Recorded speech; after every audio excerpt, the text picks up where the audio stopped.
Hello friends, welcome to JS analysis centre. तो daily current affair के session में आज हम डिस्कस करेंगे 5 जनवरी का करंट अफेयर।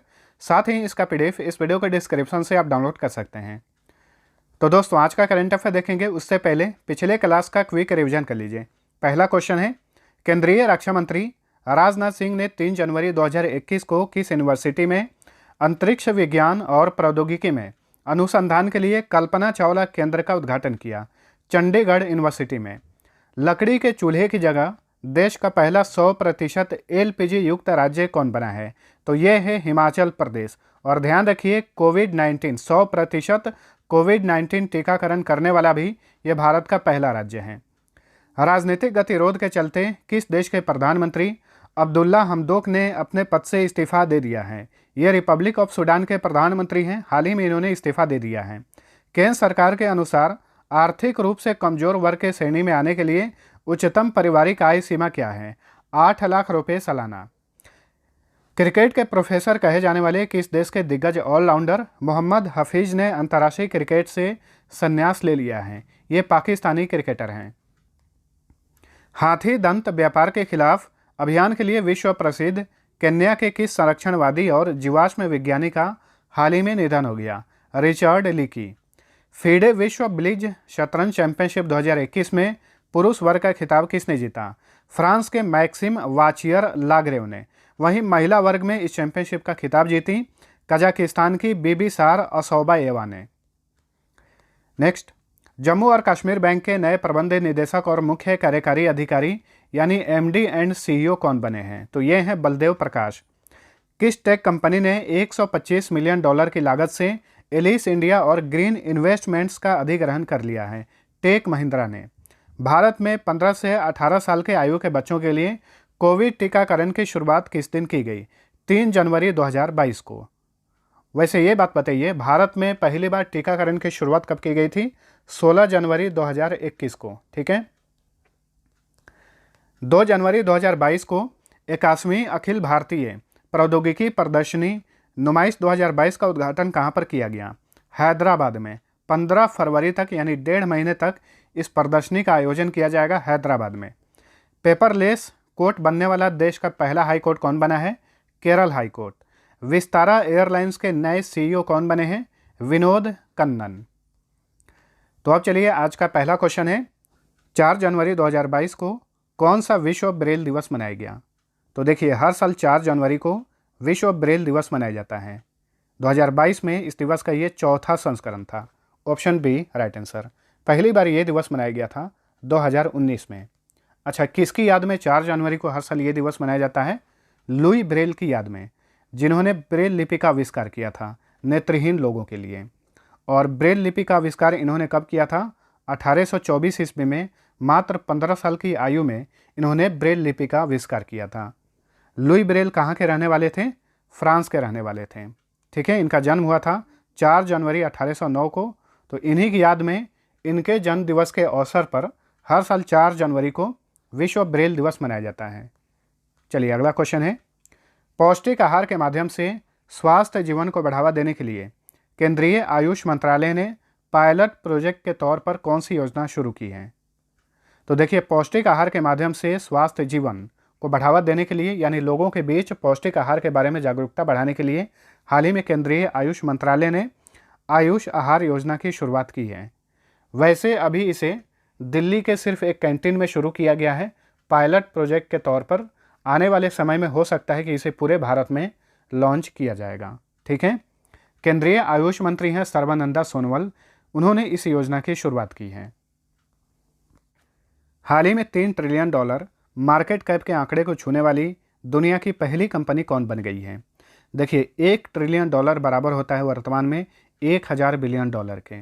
और इसमें से $1 बिलियन बराबर होता है, अगर रुपए में बात करें तो लगभग 7,500 करोड़ रुपए के बराबर होता है $1 बिलियन। तो $3 ट्रिलियन मार्केट कैप के आंकड़े को छूने वाली दुनिया की पहली कंपनी बन गई है अमेरिका स्थित Apple. Option D right answer. वर्तमान समय में सिर्फ 4 ही देश ऐसे हैं जिनका जीडीपी $3 ट्रिलियन से अधिक है। बाकी दुनिया के वर्तमान में जितने भी देश हैं उसमें भारत भी है जिनका जीडीपी $3 ट्रिलियन से कम है। तो ये एक ऐसी कंपनी बन गई है जिसने $3 ट्रिलियन के मार्केट कैप के आंकड़े को छू दिया है। तो ये है एप्पल। ठीक है, एप्पल की स्थापना कब हुई थी? 1 अप्रैल 1976 को। स्टीव जॉब्स, स्टीव वोजनियाक और रोनाल्ड वेन इस कंपनी के संस्थापक हैं। एप्पल का मुख्यालय अमेरिका के कैलिफोर्निया में है। वर्तमान में इसके चेयरमैन हैं आर्थर डी लेविंसन और सीईओ हैं टिम कुक। चलिए अगला क्वेश्चन है, किस राज्य सरकार ने राज्य के गरीब राशन कार्ड धारकों के लिए पेट्रोल और डीजल की कीमतों पर 25 रुपये प्रति लीटर की कटौती की है? तो ये है Jharkhand. Option B right answer. Jharkhand के जो भी गरीब लोग हैं, जो भी राशन कार्ड धारक हैं, उन्हें अब पेट्रोल और डीजल की कीमतों पर चाहे जितना भी कीमत हो उसमें 25 रुपये की छूट दी जाएगी। ठीक है, लेकिन ये रियायत 1 महीने में सिर्फ 10 लीटर पेट्रोल और डीजल पर ही लागू होगा, यानी मैक्सिमम 10 लीटर पेट्रोल पर ही ये 25 रुपये की छूट दी जाएगी। तो हाल ही में झारखंड की सरकार ने इसकी घोषणा की है। झारखंड की बात करें तो हाल ही में झारखंड के गुमला में नवरत्नगढ़ की पुरातात्विक खुदाई में लगभग 600 साल पुरानी भूमिगत महल की संरचना प्राप्त हुई है। और नवंबर 2021 में प्रधानमंत्री नरेंद्र मोदी ने रांची में भारत का पहला आदिवासी संग्रहालय का उद्घाटन किया और इस संग्रहालय का क्या नाम है? बिरसा मुंडा संग्रहालय। और 15 नवंबर को बिरसा मुंडा की जयंती को देश में जनजातीय गौरव दिवस घोषित किया गया है, यानी अब हर साल 15 नवंबर को जनजातीय गौरव दिवस मनाया जाएगा। झारखंड की सरकार ने सोना सोबरन धोती साड़ी योजना लॉन्च की है। वहीं माओवादी प्रभावित जिलों में युवा खेल प्रतिभाओं को वित्त पोषित करने के लिए यहाँ की सरकार ने हाल ही में सहाय योजना लॉन्च किया है। और टाटा स्टील द्वारा भारत का पहला कार्बन कैप्चर प्लांट जो है झारखंड के जमशेदपुर वर्क्स में शुरू किया गया है। हमार आपन बजट नामक यहाँ की सरकार ने ऐप और पोर्टल लॉन्च किया है। अब झारखंड का मैप देखिए। झारखंड अपनी सीमा भारत के 5 राज्यों से शेयर करता है। ये राज्य हैं बिहार, वेस्ट बंगाल, उड़ीसा, छत्तीसगढ़ और उत्तर प्रदेश।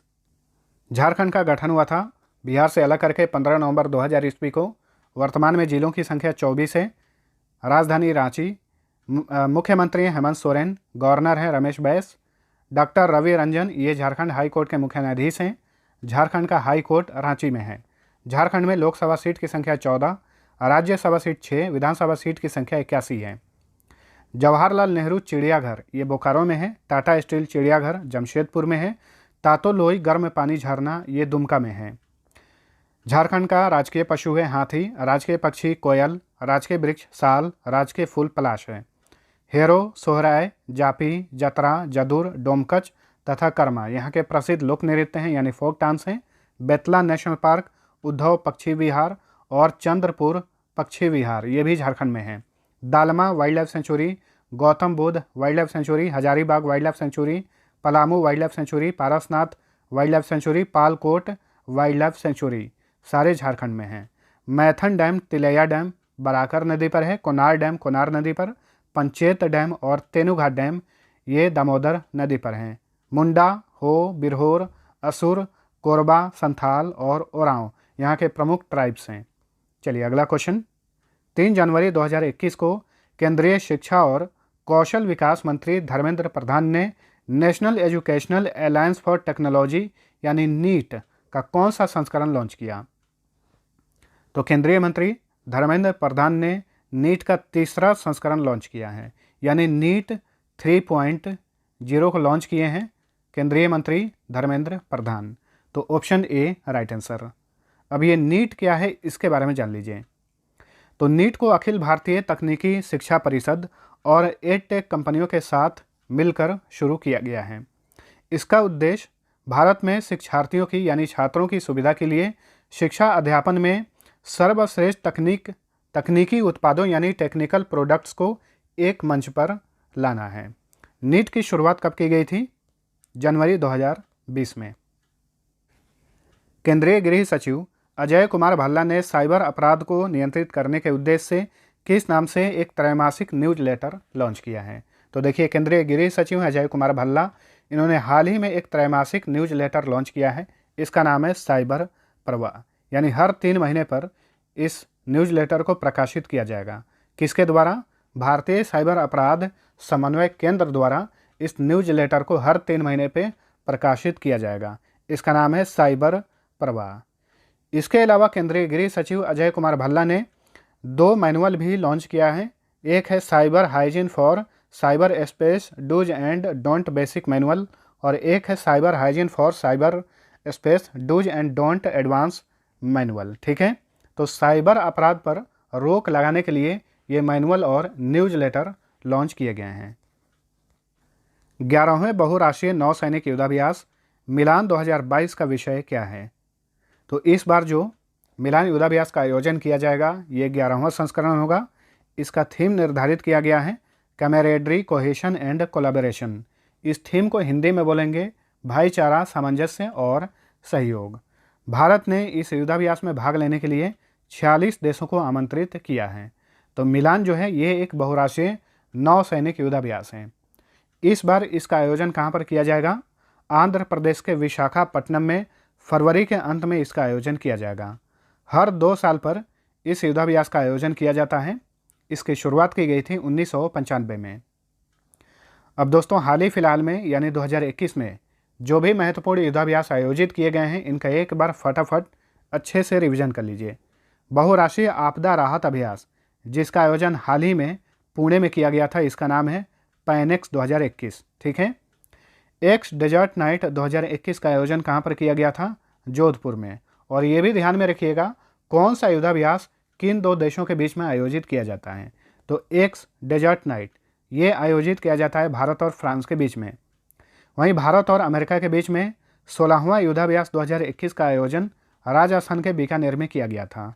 भारत और अमेरिका के बीच में ही वज्र प्रहार का 11वां संस्करण हिमाचल प्रदेश के बकलोह में आयोजित किया गया था।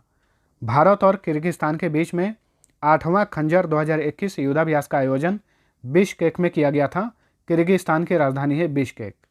भारत और फ्रांस के बीच में वरुण 2021 के 19वें संस्करण का आयोजन अरब सागर में किया गया था। वहीं भारत और इंडोनेशिया के बीच में समुद्र शक्ति 2021 युद्धाभ्यास का आयोजन इंडोनेशिया में ही किया गया था। इस युद्धाभ्यास का ये 3रा संस्करण था। वहीं भारत और श्रीलंका के बीच में 8वां मित्र शक्ति 2021 युद्धाभ्यास का आयोजन किया गया श्रीलंका के अम्पारा में। एक और इम्पोर्टेंट युद्धाभ्यास है एक्वेरिन 2021 के 11वें संस्करण का आयोजन मालदीव के कड्डू द्वीप में आयोजित किया गया था। तो याद रखिएगा एक्वेरिन युद्धाभ्यास किन 2 देशों के बीच में आयोजित किया जाता है? भारत और मालदीव के बीच में। चलिए अगला क्वेश्चन है, भारत में सेमीकंडक्टर्स और डिस्प्ले मैन्युफैक्चरिंग इकोसिस्टम के विकास के लिए किसने इंडिया सेमीकंडक्टर मिशन यानी ISM लॉन्च किया है? तो केंद्रीय इलेक्ट्रॉनिक्स और सूचना प्रौद्योगिकी मंत्रालय ने हाल ही में इंडिया सेमीकंडक्टर मिशन लॉन्च किया है। इस मिशन का उद्देश्य है भारत में अधिक से अधिक सेमीकंडक्टर्स और डिस्प्ले बनाना। तो ऑप्शन डी राइट आंसर है। आप सभी को पता होगा कि हाल ही में भारत सरकार ने भारत में अधिक से अधिक सेमीकंडक्टर्स और डिस्प्ले मैन्युफैक्चरिंग के लिए 76,000 करोड़ रुपए PLI योजना की मंजूरी दी है। प्रोडक्शन लिंक्ड इंसेंटिव की मंजूरी दी है 76,000 करोड़ रुपए की, इसे भी नोट करिए।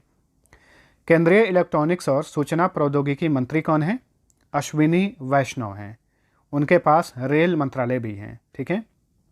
केंद्रीय भारी उद्योग मंत्रालय के मंत्री कौन है? महेंद्र नाथ पांडे। केंद्रीय सूचना और प्रसारण मंत्री कौन है? अनुराग सिंह ठाकुर। ठाकुर के पास एक और मंत्रालय है, केंद्रीय खेल मंत्रालय। केंद्रीय सूक्ष्म लघु और मध्यम उद्यम मंत्री कौन है? नारायण तातू राणे। चलिए अगला क्वेश्चन है, केंद्र सरकार के बाल विवाह निषेध संशोधन विधेयक 2021 की जांच किसकी अध्यक्षता वाली संसदीय अस्थायी समिति कर रही है? तो देखिए केंद्र सरकार ने एक प्रस्ताव पारित किया है जिसमें लड़कियों की विवाह की आयु 18 साल से बढ़ाकर 21 साल करने की बात कही गई है। इसके लिए संसद में एक विधेयक पेश किया जाना है, लेकिन इस विधेयक की जांच के लिए संसदीय अस्थायी समिति जो है इसकी जांच कर रही है। तो ये बताइए इस समिति के अध्यक्ष कौन है? इस समिति के अध्यक्ष हैं विनय सहस्त्र बुद्धे हैं। इस समिति में कुल सदस्यों की संख्या 31 है। इसमें एकमात्र महिला सदस्य हैं सुष्मिता देव। और एक बात यहाँ पे सबसे ज़्यादा इम्पोर्टेंट है कि जो केंद्र सरकार लड़कियों की विवाह की आयु 18 साल से बढ़ाकर 21 साल करना चाह रही है, इसके लिए किसने सिफारिश की थी? तो जाया जेटली समिति ने इसके लिए सिफारिश की थी, यानी एक समिति है जिसके अध्यक्ष हैं जाया जेटली। इन्होंने इसकी सिफारिश की थी कि महिलाओं की आयु कानूनी आयु जो है 18 साल से बढ़ाकर 21 साल कर दिया जाए। ठीक है, इसके लिए किस कानून में संशोधन किया जाएगा? बाल विवाह निषेध अधिनियम 2006 में संशोधन किया जाएगा। चलिए अगला क्वेश्चन है, वर्ष 2022 के लिए G7 यानी ग्रुप ऑफ 7 संगठन का अध्यक्ष कौन बना है? तो हर साल G7 का कोई ना कोई अध्यक्ष बनता है। 2022 के लिए G7 का अध्यक्ष बना है जर्मनी, और जर्मनी की ओर से जर्मनी के चांसलर ओलाफ स्कोल्ज इसकी अध्यक्षता करेंगे। ठीक है, हर साल G7 समिट का भी आयोजन किया जाता है। इस बार इस समिट का आयोजन कहाँ पर किया जाएगा? जर्मनी के बेवरियन एल्प्स में इसका आयोजन किया जाएगा, और इस समिट का ये 48वां संस्करण होगा। पिछली बार G7 समिट का आयोजन कहाँ पर किया गया था?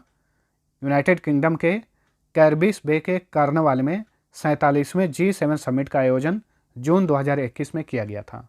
ठीक है, G7 की स्थापना कब हुई थी? 25 मार्च 1973 को वाशिंगटन डीसी में इसकी स्थापना की गई थी।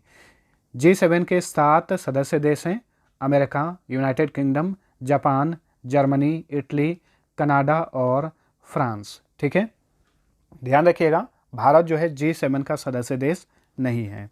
आंसर था जर्मनी। ध्यान रखिए, जर्मनी द्वारा जलवायु परिवर्तन के खिलाफ लड़ाई में सहायता के लिए भारत को हाल ही में जर्मनी ने 1.2 अरब यूरो सहायता राशि देने की घोषणा की है, और जर्मनी में ही विश्व की पहली स्वचालित ट्रेन लॉन्च की गई है। और अनुसंधान और विकास के क्षेत्र में महिलाओं की भागीदारी बढ़ाने के लिए भारत और जर्मनी ने एक कार्यक्रम लॉन्च किया है, इसका नाम है वाइजर। और वाइजर का फुल फॉर्म क्या होता है? Women's involvement in science and engineering research. Germany की राजधानी है बर्लिन, और बर्लिन जो शहर है ये स्प्री नदी के तट पर है। जर्मनी के हाल ही में नए चांसलर बने हैं ओलाफ स्कोल्ज, इन्हें एंजेला मार्केल की जगह नियुक्त किया गया है। जर्मनी के राष्ट्रपति हैं फ्रैंक वाल्टर स्टीनमियर। ठीक है, प हटा दीजिए, ये होगा स्टीनमियर। जर्मनी की संसद का नाम है बुंडेस्टैग, और यहाँ की करेंसी है यूरो। चलिए अगला क्वेश्चन है, स्वच्छ भारत मिशन ग्रामीण के चरण 2 के तहत 31 दिसंबर 2021 तक सबसे अधिक खुले में शौच मुक्त यानी ODF प्लस गांवों की सूची में कौन सा राज्य शीर्ष पर है? तो देखिए, स्वच्छ भारत मिशन ग्रामीण चरण 2 के तहत सबसे अधिक खुले में शौच मुक्त गांवों की सूची में पहले स्थान पर तेलंगाना है। Option D right answer. ODF का इंग्लिश में फुल फॉर्म होता है ओपन डेफिकेशन फ्री। ठीक है, तो सबसे अधिक खुले में शौच मुक्त गांवों की संख्या तेलंगाना में है। Option D right answer. Telangana की बात करें तो तेलंगाना में भूमि और संपत्ति पंजीकरण के लिए एक पोर्टल लॉन्च किया गया है, इसका नाम है धरनी। किसानों के लिए यहाँ की सरकार ने रैथु बंधु योजना लॉन्च की है। वहीं तेलंगाना में गोदावरी नदी पर दुनिया की सबसे बड़ी लिफ्ट सिंचाई परियोजना कलेश्वरम लिफ्ट परियोजना स्थापित की गई है। भारत का पहला अंतर्राष्ट्रीय मध्यस्थता और सुलह केंद्र तेलंगाना की राजधानी हैदराबाद में स्थापित किया गया है, और हाल ही में हैदराबाद में ही हार्टफुलनेस इंटरनेशनल योग अकादमी का शिलान्यास किया गया। इसका शिलान्यास किसने किया? केंद्रीय आयुष मंत्री सर्वानंद सोनोवाल। ये एकदम से लेटेस्ट न्यूज़ है, इसे नोट करिए। अब तेलंगाना का मैप देखिए। तेलंगाना अपनी सीमा भारत के 4 राज्यों से शेयर करता है। तो ये रहा तेलंगाना, इसकी सीमा आंध्र प्रदेश, छत्तीसगढ़, महाराष्ट्र और कर्नाटक से लगती है। तेलंगाना का गठन हुआ था आंध्र प्रदेश से अलग करके 2 जून 2014 को। जिलों की संख्या 33 है। राजधानी हैदराबाद। मुख्यमंत्री हैं के चंद्रशेखर राव। गवर्नर हैं तमिलिसाई सुंदरराजन। यहाँ के चीफ जस्टिस हैं सतीश चंद्र शर्मा। तेलंगाना में लोकसभा सीट की संख्या 17, राज्यसभा सीट 7, विधानसभा सीट की संख्या 119 है। यहाँ पर विधान परिषद भी है, सीट की संख्या 40 है।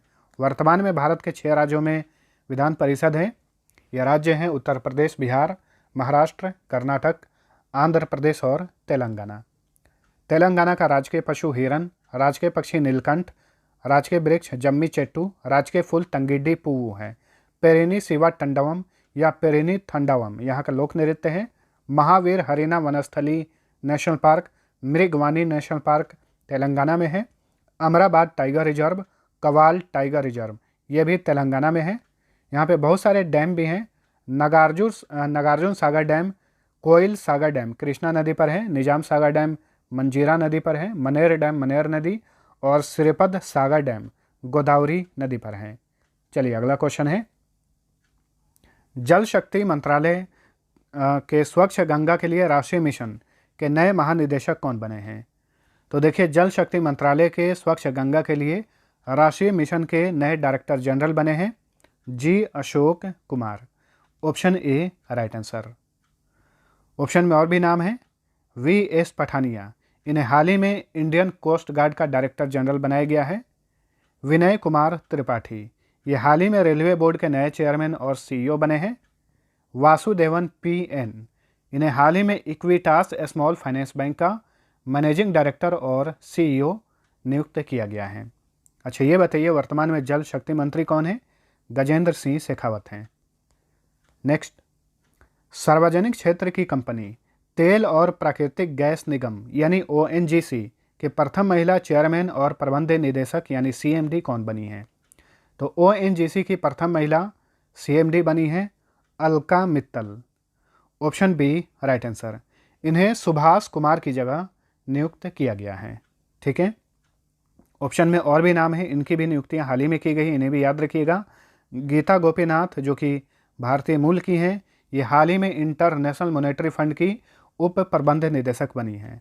राधिका झा जो ऑप्शन सी नंबर पे हैं, इन्हें हाल ही में एनर्जी एफिशिएंसी सर्विसेज लिमिटेड का सीईओ नियुक्त किया गया है। और जो ऑप्शन डी नंबर पे हैं, ये भारतवंशी हैं लीना नायर, इन्हें हाल ही में फ्रांस की जो मशहूर फैशन कंपनी है शनेल, उसका सीईओ बनाया गया है। ठीक है, ये शनेल की सीईओ बनी है लीना नायर। ओएनजीसी की बात करें तो इसका इंग्लिश में फुल फॉर्म होता है oil and natural gas corporation. इसकी स्थापना की गई थी 14 अगस्त 1956 को। इसका मुख्यालय नई दिल्ली में है। अच्छा, हाल ही फिलहाल में महिलाओं की नियुक्ति की गई है और इस तरह का क्वेश्चन काफ़ी इंपॉर्टेंट होता है कि किसी संस्था में या किसी ऑर्गेनाइजेशन की जब भी कोई पहली महिला नियुक्त होती है तो काफ़ी इंपॉर्टेंट होता है। इस तरह की नियुक्तियां हाल ही फिलहाल में की गई हैं, इन्हें भी याद रखिएगा। भारतीय प्राणी सर्वेक्षण यानी जूलॉजिकल सर्वे ऑफ इंडिया, जिसका हेडक्वार्टर कोलकाता में है, इसकी पहली महिला निदेशक यानी डायरेक्टर बनी है Dhriti Banerjee. Steel Authority of India Limited यानी सेल की प्रथम महिला चेयरपर्सन बनी है Soma Mandal. Standing Conference of Public Enterprises यानी एस्कोप की प्रथम महिला चेयरमैन बनी है सोमा मंडल। ठीक है, तो ध्यान रखिएगा, चाहे सेल हो चाहे एस्कोप हो, इसकी प्रथम महिला चेयरमैन जो है सोमा मंडल हैं। National council of applied economic research की प्रथम महिला महानिदेशक यानी डायरेक्टर जनरल बनी है पूनम गुप्ता। और भारतीय वायुसेना में जम्मू कश्मीर की प्रथम महिला फाइटर पायलट कौन बनी है? माव्या सूदन। तो फ्रेंड्स, ये था हमारा आज का करंट अफेयर। वीडियो पसंद आया है तो लाइक और शेयर जरूर करना। अब लास्ट पेज का आंसर जान लीजिए। पहला क्वेश्चन था, बैडमिंटन वर्ल्ड फेडरेशन द्वारा पुरुष प्लेयर ऑफ द ईयर से किसे सम्मानित किया गया है? इसका राइट आंसर था ऑप्शन डी, वेक्टर एक्सेल्सन को। वहीं अगर महिलाओं के बारे में पूछता तो ताइवान की ताई तुजू इंग जो हैं, ये महिला प्लेयर ऑफ द ईयर 2021 से सम्मानित की गई हैं। दूसरा क्वेश्चन था, हाल ही में किस बैंक ने महिलाओं के लिए महिला मित्र प्लस नामक बचत योजना लॉन्च किया है? फेडरल बैंक ने। ऑप्शन सी राइट आंसर था। अब चलिए, आज का पहला क्वेश्चन है, 5 दिसंबर 2021 को किस विषय के साथ विश्व मृदा दिवस मनाया गया? दूसरा क्वेश्चन है, हाल ही में सेमेरू ज्वालामुखी को विस्फोट के कारण चर्चा में देखा गया, ये ज्वालामुखी किस देश में स्थित है? तो दोनों क्वेश्चन का आंसर नीचे कमेंट करके बताइए। मिलते हैं अगले वीडियो में, तब तक के लिए टेक केयर।